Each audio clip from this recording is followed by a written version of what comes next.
మహబూబాబాద్ జిల్లా బయ్యారం మండలం నామాలపాడు గ్రామంలో అడవి పందుల దాడితో పంట పొలాలు దెబ్బతింటున్నాయి. దీంతో ఆరుగాలం శ్రమించి పండించిన పంట అడవి పందుల పాలవుతోంది. నేల తల్లిని నమ్ముకొని అప్పులు తెచ్చి పంటలు పండిస్తుంటే పగపట్టినట్టుగా పంటలపై పందులు దాడి చేస్తున్నాయని రైతులు వాపోతున్నారు. ప్రభుత్వం అటవీ శాఖ అధికారులు ఆదుకోవాలని కోరుతున్నారు. పొదల నుంచి గుంపులుగా దాడి చేస్తున్నాయని ఆవేదన వ్యక్తం చేస్తున్నారు. ఎకరన్నర ఆశయం మొక్కజొన్న వేసిన ఈ 30,000 దాకా ఖర్చు పెట్టి మొత్తం దున్నిచ్చి అంత చేసేసినాం.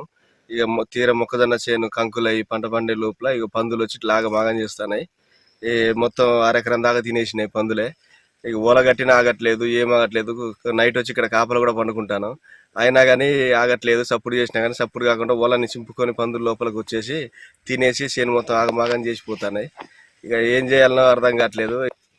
పట్ట పగులు కూడా పందులు చేనులనే గుంపులుగా ఉంటున్నాయి. నిన్న 8 పందులు ఉంటే మేము పక్క చేనులు మేము అందరం కలిసి 4-5 కలిసి గెదినాం బయటికి. మొత్తం ఇష్యూ అనుకుంటా ఇష్యూ అంటా ఉంటే చేనులోకి వెళ్ళి బయటికి వెళ్ళిపోయినాయి. అట్లా పట్ట పగులు కూడా వచ్చి చేనుల పడి తింటాయి.